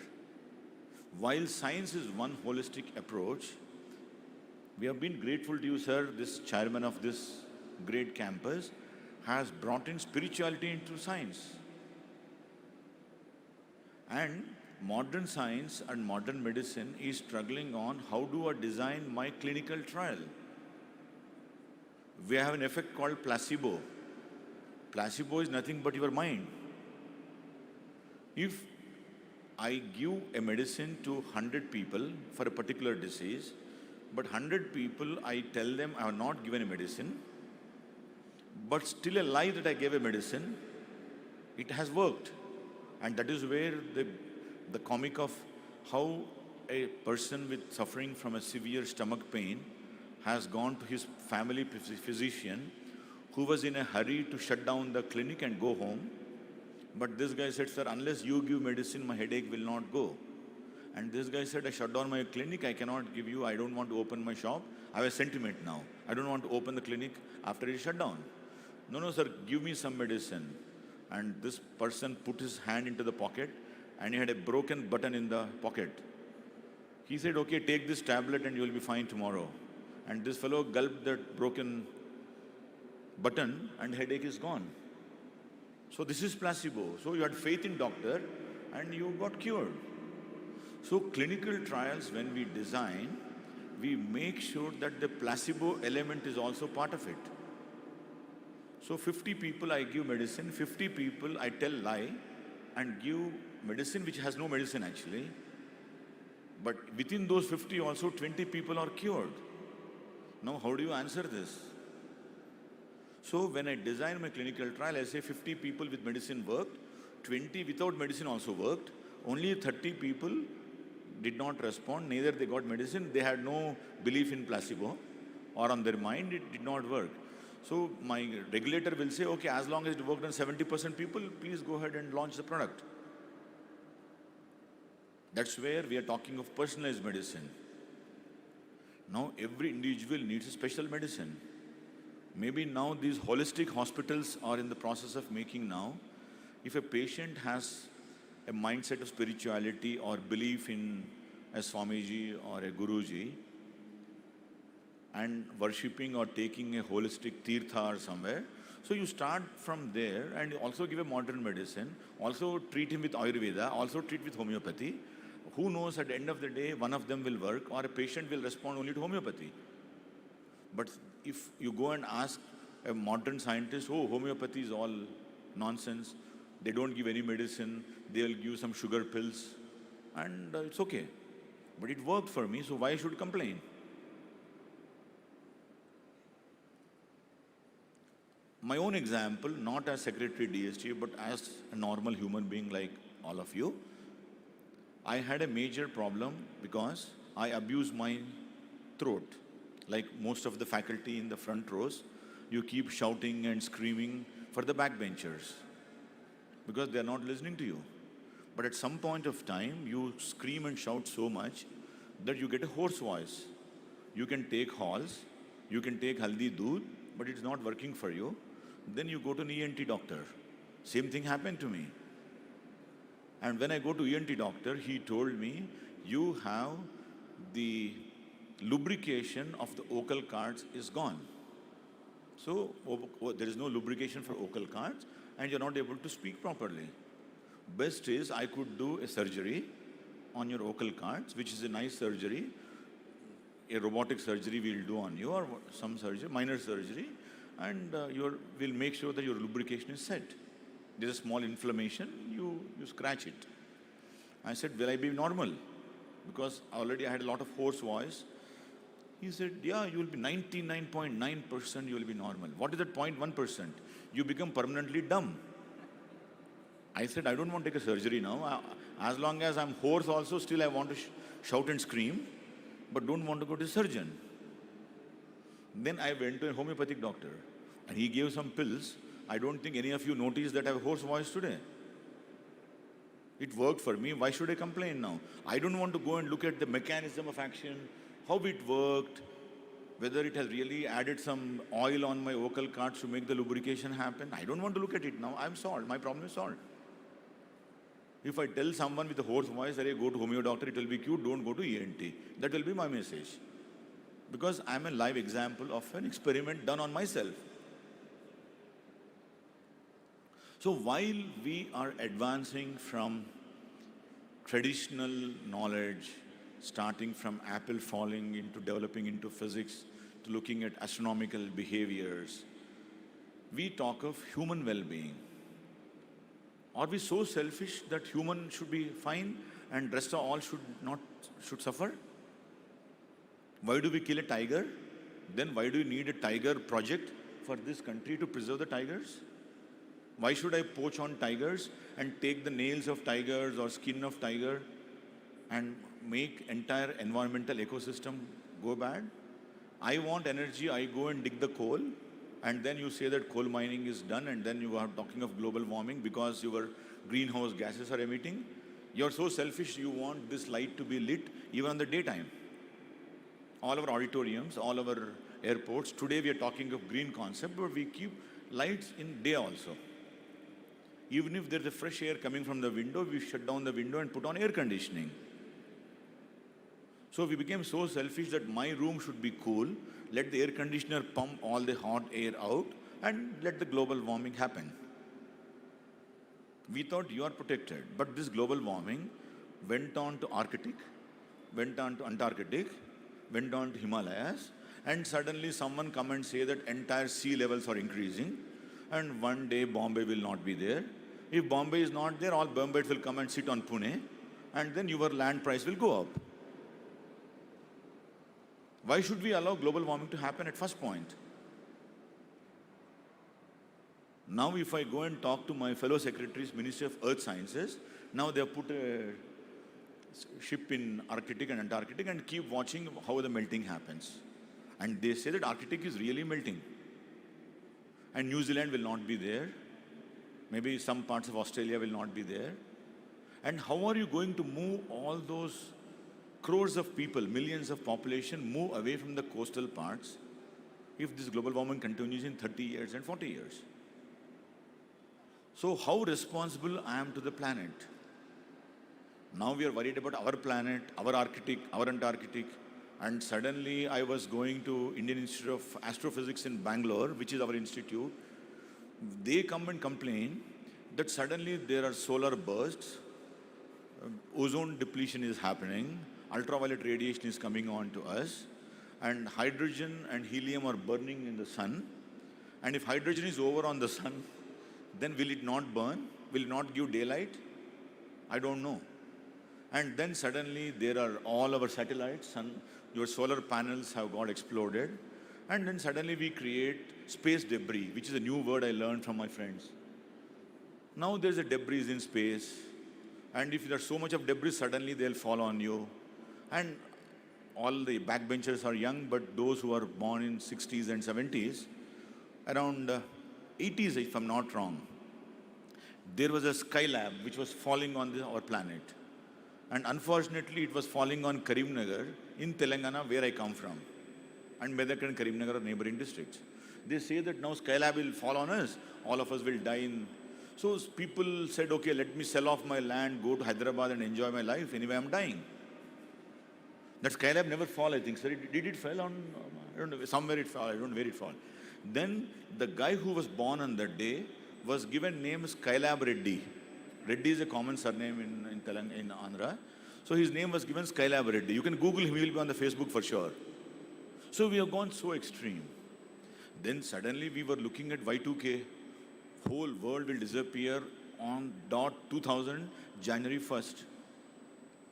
Because all our computers programs were written for 2 digits for the last 2 years. And then on 1999, December 12th, midnight, computer will show 00. And computer may look at as 1900 or 2000 or 1800. So entire India reacted and we created entire service sector for the world. And that gave us that boom of Y2K. India has become the global leader of information technology, computer, software. Even a BCom dropout fellow or a BA dropout fellow, high school fail fellow, learned some program, went to America and made might of that. So India has reacted much better than rest of the world for Y2K. That's why India has become IT hub. Similarly, when Corona came, today when we were coming, Serum Institute in Pune reacted the best, Hyderabad reacted the next best, and we gave vaccine to the entire world. So will India react only when there is a panic, or we can react when systems are normal also? So how do we handle? Should we wait for 2050 or 2070? I think yesterday I was reading 2070, many parts of the world will record night temperatures 40 degrees centigrade. If nights record 40 degrees centigrade, what will you do? Can we react today, or should India as usual react when it happens? So how are we going to network our scientific challenges, unified efforts, that night degree 40 will never happen? So I will work on global warming, I will work on net zero. Honorable Prime Minister gave a call, by 2070, India will stand up to net zero. And Germany said 2050, or maybe US said 2045, and Trump walked away from this meeting. So can we react now? While Prime Minister has given us time till 2070, can I become by 2030, 2040, 2045? Can I become before others? What is it I should do? So should we make a roadmap on how we are going to become net zero? LEDs is a major innovation. Today, even a 2-watt bulb will give you like a 40-watt bulb when I was young. My room was becoming so hot. If I want to study in the night, you put a 100-watt bulb and your room is so warm. Tungsten lamp used to be in that. Today we have LED. Can I get a better technology than LED? How I'm going to recycle my solar panels? Because all of us keep solar panel roofs. After 20 years, where do I throw it after the panel life is over? Now can I recycle the solar panels? How can I make depolymerization a great science? We all enjoyed the polymerization, making plastic, making polymers, making your pipelines, your satellite, everything is on polymerization. Now, how can I do depolymerization to recover back my monomers? That's a science we need to start thinking. Can I also, part of my life, I lead life like my ancient generations have lived. Every week we talk of one day, no motorbike or no car, I go to my office by public transport so that you minimize your impact. Can I also say that every day, 1 week, I carpool people who are using public transport so that I reduce the load on the public transport? Can I walk to my office every day, 1 day, by walk to my office? So it starts from us. One day I will not flush my toilet, but I'll take a simple olden style of life, and shower I will not take because it consumes 500 liters of water or 300 liters of water. I take a mug and bucket shower. When it starts from us, and someday I'm sure we will reach that net zero of water, net zero of electricity, net zero of coal, net zero of uranium energy. And can I stop using mobile phone once in a week? I'm sure none of us will raise their hand for sure. Because we are so much connected to the world. One day I switch off my mobile but connect myself to the spirituality of the world. I don't think any of us are committed. Okay, morning 10 minutes prayer I'll do and then I'm done for that. So these challenges are going to go on and on. Can I discover a pill for global warming? I cannot discover a pill for global warming like I made a vaccine for COVID. Or maybe Kiran Kumar ji and his team has made a satellite for all telecommunications. Can I make one satellite or one drug which can make the whole world cool? I don't think it is possible. It has to be a collective effort of every citizen of this planet. And India occupying, we are about 25-30% of the world population. I think if we become responsible citizens, this planet will smile. And if the planet smiles, universe will smile. And if universe smiles, human being is the happiest soul. I do believe that this campus, with such a holistic training of spirituality, interdisciplinarity, and the guidance of Karatkar Saab, I'm sure we are going to produce year on year thousands and thousands of best minds who just not aspire to get a Nobel Prize. We don't require a Nobel Prize. We require technologies for sustainability. We require technologies for future. And we require technologies for the well-being of the universe and planet. And I'm sure all of us will work towards that.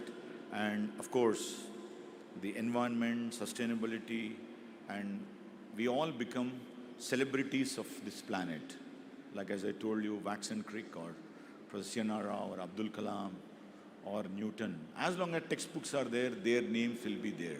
I'm sure we'll get more and more celebrities, not only from art, design, music, spirituality, but also from science and technology. I wish all of you all the best. Thank you. Jai Hind. Thank you very much, sir. Ladies and gentlemen, please give a standing ovation to Honorable Dr. Srivari Chandrasekhar ji. Thank you very much once again, sir, for your words of wisdom. Thank you very much for motivating all of us here. Ladies and gentlemen, we are deeply honored to express our gratitude towards Honorable Dr. Srivari Chandrasekhar ji for his service to the nation in the field of science and technology. MIT Art, Design and Technology University proudly presents the citation of honor to Honorable Dr. Srivari Chandrasekhar ji as a token of indebtedness for his immense and valuable contribution to Mother India. May I now request Professor Sneha Vagatkar to read the citation of honor in the respect of Honorable Dr. Srivari Chandrasekhar ji. Thank you for this honor.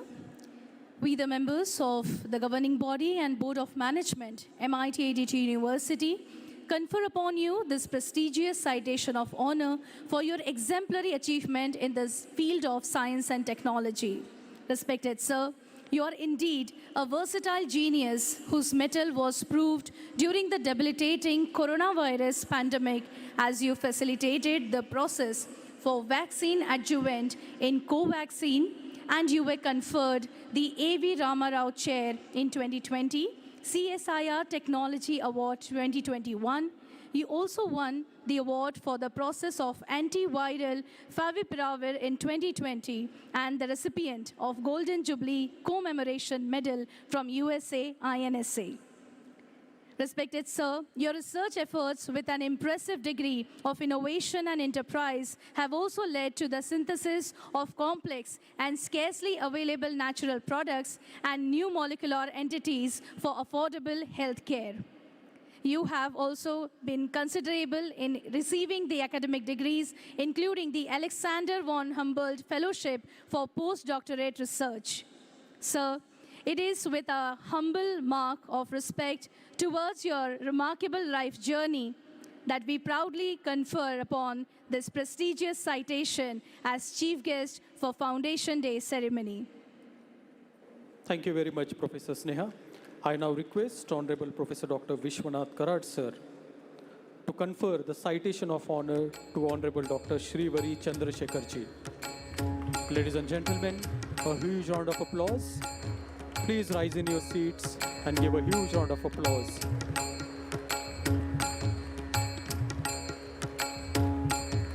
We really salute to his service to the nation in the field of science and technology.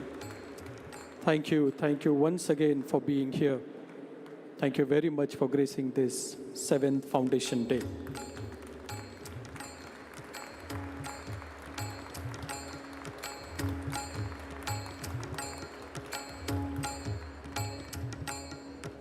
Thank you. Ladies and gentlemen, we now request revered Professor Honorable Dr. Vishwanath Karad, sir, founder, MIT's Group of Universities, to deliver a presidential address.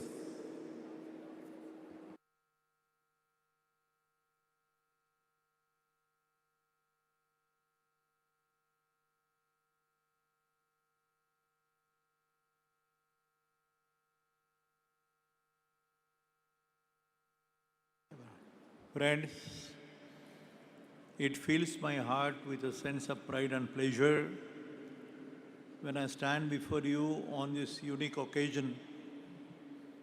In that sense, a very quite historic occasion for the MIT-ADT University, which has a very wonderful journey during the last 7 years under the guidance of Dr. Mangesh Karad and his team. And what a good fortune, friends, that on this occasion of the 7th Foundation Day ceremony, you have the two most scholarly people who have been a role model possibly in this area.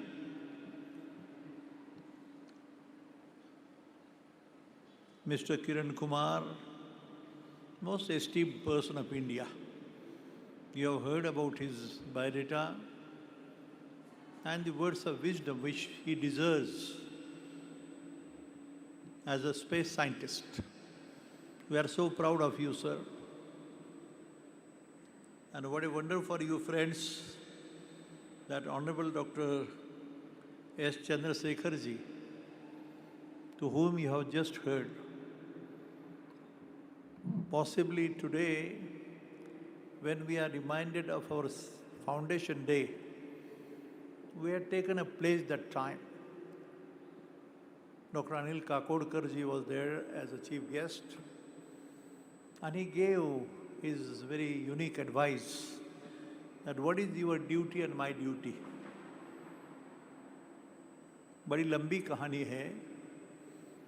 मैं इतना ही कहूँगा कि today especially I feel like and I would like to remind to you friends, अपना फर्ज क्या है? What is my duty? My duty toward the mother, the father, the family, the society, the nation and the whole world. Vasudhaiva Kutumbakam. One word. I have been repeating this to you friends on many occasions, but especially before Mr. Kiran Kumar and Mr. Chandrasekhar ji, I'd like to put it on record because these are the people who can really give us the guidance.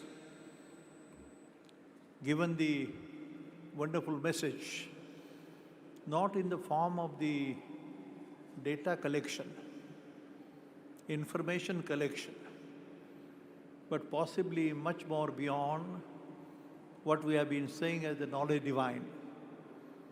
ये क्या बात है भाई? ये ज्ञान की बात बड़ी लंबी बात होती है.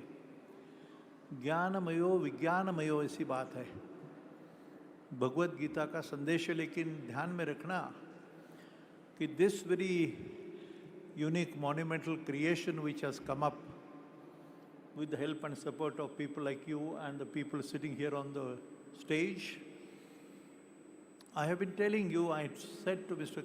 Kiran Kumar ji and Chandrasekhar ji, it's not an individual creation. It's a very wonderful, unique message which India has to give to the whole world. There is one word which was uttered by Mr. Arif Muhammad Khan, who is the Honorable Governor of Kerala today, and he said, the message of Bhagavad Gita or a Holy Quran or Holy Bible, Holy Tripitak, Tathagata Gautam Buddha का पंचशील हो या भगवद गीता का कोई संदेश हो, संदेश एक ही है, and that is ekam sat vipra bahuda vadanti. The truth is one and only one. The people like us, or the learned people sitting on the dais, they may call it by different names. The names are different, but the truth is one and only one. It has been proved beyond doubt. I think Chandrasekhar ji and Kiran Kumar Sahab spoke the same words in their own style, in their own way, after having such a wonderful experience throughout their life. They have been one of the very great learned scientists. But equally true, they have understood the very essence and philosophy of world religions too. यह सबसे बड़ी बात है कि जिसके लिए समझो यह जो बना है, मैं चंद्रशेखर जी से through the possibly some words of wisdom from Kiran Kumar Sahab, that India has a role to play. I am not claiming that I am the doer, I am the maker. But fortunately, whatever you saw and have a glimpse of even the Bhagavad Gita Gyan Bhavan, में सारे धर्मों का चिंतन है. And religion in that sense has been said to be the way of life. कैसे जीना और कैसे नहीं जीना, simple बात है. I think Mr. Chandrasekhar ji also made a mention about the spirit and also about the science itself. To my mind, I just had a brief discussion with him. In this century, after this coronavirus and the COVID-19 epidemic engulfing the entire world, and all the powerful nations like America, China, Russia, Britain, you take the name. And almost for the 2 years, the world has gone through a very horrifying situation. We were behind the doors, closed down. I still remember it was 25th of March, 2 years back, or 2.5 years back. Our visionary, a man of insight and understanding, he was speaking on the TV. I was writing something through my friend Mr. Date, and Modi ji made an appeal to the world and to India. बड़ी महामारी आने वाली है, ऐसा शब्द था पहला. The first sentence which he uttered was, मेरे भारतवासियों, बड़ी महामारी आने वाली है. And then he gave some explanation and gave the unique advice of distancing and also getting closed down behind the doors.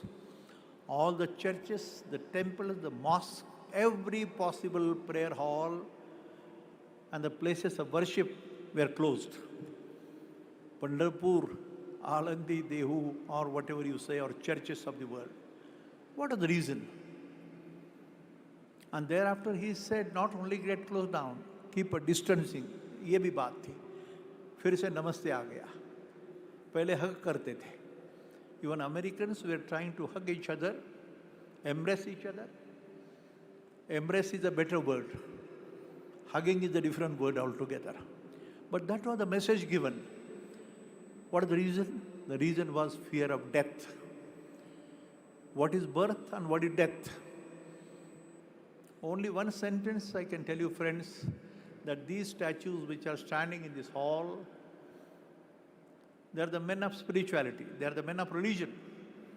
हर धर्म का नेता है ये, जिन्होंने इस विश्व का ब्रह्मांड का स्वरूप दुनिया को दिखाया है.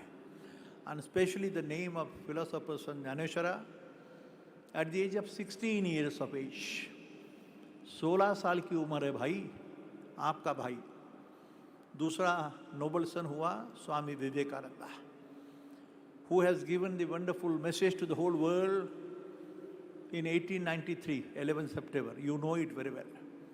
When he says, friends, the world community, the world parliament in Chicago, and that time giving that only one word, remember, a time will come when only union of science and spiritual comfort of life will alone help to bring you harmony and peace to mankind. ये सिद्धांत है भाई. मैं नहीं बोल रहा हूँ ये, मैं तो थोड़ा पढ़ा लिखा देखा, लेकिन I can understand the essence and philosophy behind.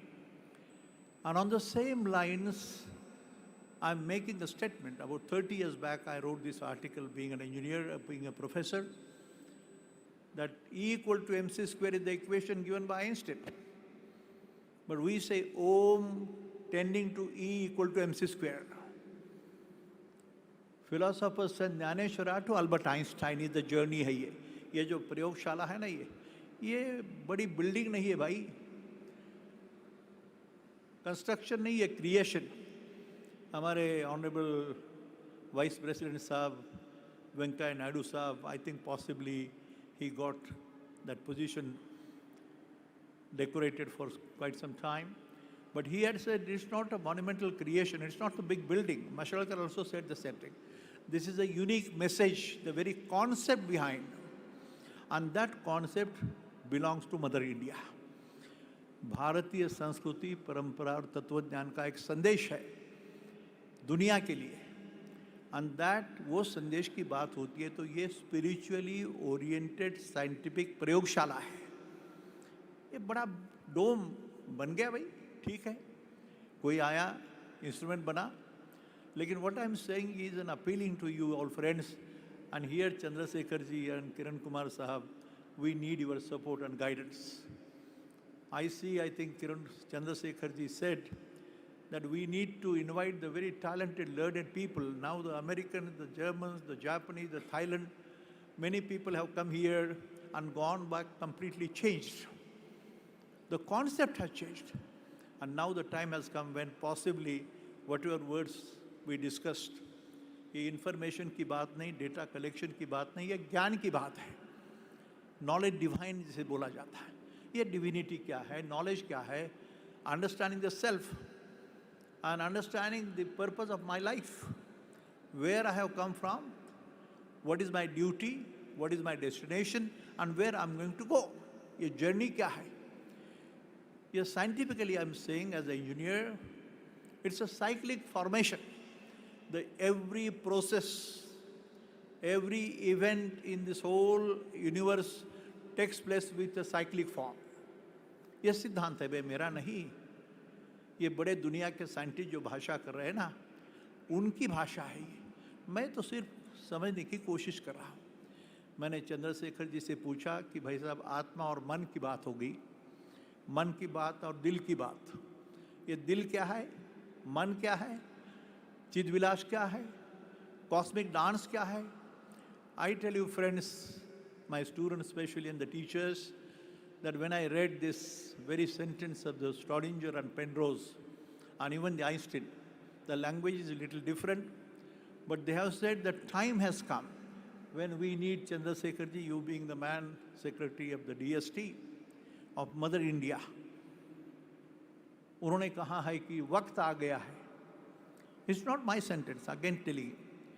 A time has come when all the universities like World Peace University or the ADT University or the Oxford or the Cambridge, MIT, Boston, you take the names, either from China, Russia, Japan, any country, all the universities, the vice chancellors, the professors, teachers, researchers, they will have to start and think very seriously that we should start the schools of consciousness and reality. 2 words. These are the words being spoken world over, remember friends. And India only can show the pathway of what is consciousness, what is the ultimate truth, what is the ultimate reality. ये ईश्वर, ये शक्ति है, व्यक्ति नहीं, ध्यान में रखना. I just had a discussion with one great man from Bombay, and we were discussing what is God particle, what is God, what is reality. And then he said, sir, ये तो शक्ति है, अद्भुत है, दिखाई नहीं देता है.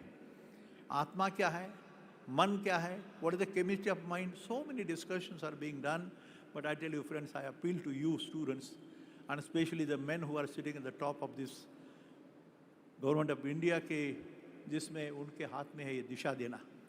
So universities like us, we will certainly try to follow in the footsteps and the guidelines which Mr. Chandrasekhar or our friend Kiran Kumar Sahab, who had visited this institution, and he has understood the very spirit.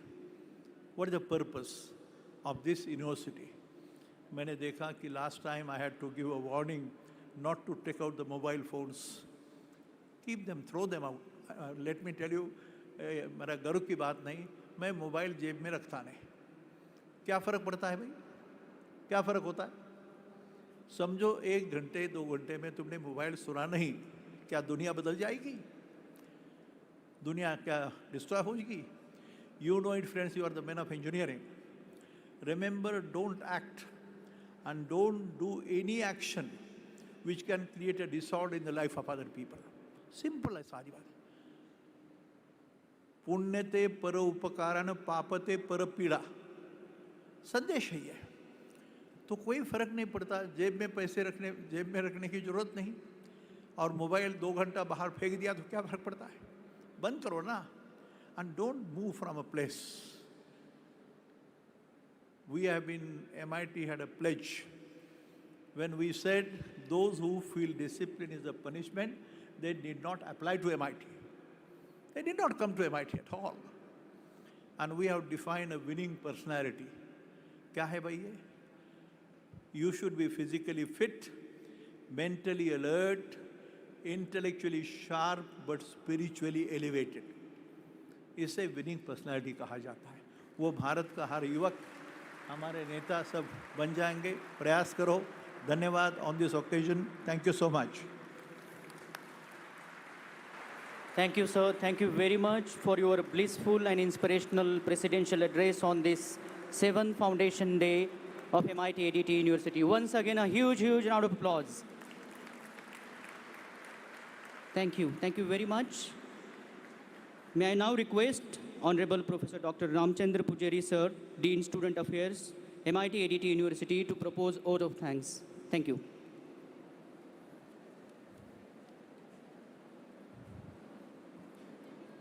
त्रैलोक्य संपुदालिकाय सम्मुलेखन वित्तये सच्चिदानंद रूपाय शिवाय प्रभुराय. What a wonderful day today. This is 7th foundation day of this prestigious university. It looks to be, we celebrated the first foundation day very recently. That was in 2016, as our sir was saying. Dr. Padma Vibhushan awardee Dr. Anil Kakod sir was there. It gives me an immense pleasure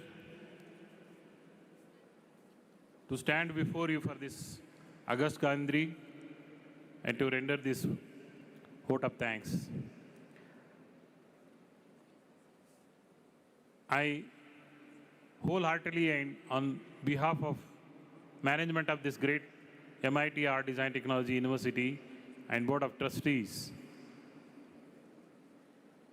I thank our chief guest of this particular wonderful day, Dr. Srivari Chandrasekhar sir, who, even though he is very busy, sir was having today also morning his meeting. He had made possible to attend and present and deliver his wonderful words of wisdom on this particular occasion. Thank you so much, sir, for your wonderful speech and attending this particular program. As sir was saying, apple falling. Sir Isaac Newton theory was there. A physics teacher asked the student, Isaac Newton was sitting under the tree when the apple fell down on his head and he discovered gravity. Is it that innovation? Student said, yes, sir. If he has been sitting in class and looking at books like us, we wouldn't have discussed anything. So you understand what I'm saying? It must be what you heard from Dr. Srivari Chandrasekhar sir. You must think about out of box and then you prove what exactly you want. I also grateful and our gratitude to our wonderful guest of honor for the day, and sir is our governing council body member as well. Sir also readily accepted with his busy schedule just with one word, and that is none other than Padma Shri Dr. A.S. Kiran Kumar sir. We thank to sir.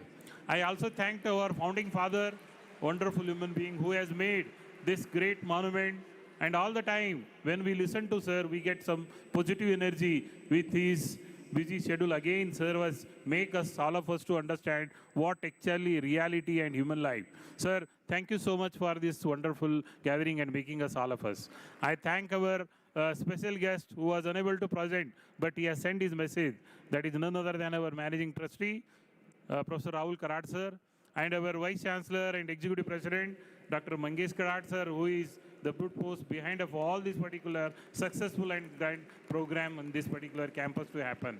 I also thank our Madam Sunita Karat Madam, Pro Vice Chancellor Dr. Chakkadev sir, and Dean and Director. Also, I'm sorry, also we have a founding managing trustee, Dr. P.B. Joshi sir is also available. We thank you, sir, for your wonderful presence here. I thank all the deans and directors, HODs, principals, all the faculty members, but not last but not the least, my dear student friends. Thank you so much for all you attending this particular wonderful program. Thank you once again. Thank you. Thank you so much, sir, for your words of gratitude. I thank all the press and media for this. We now request everyone. Program. Thank you. Thank you very much, sir. We now request everyone to rise in their seats for the national anthem.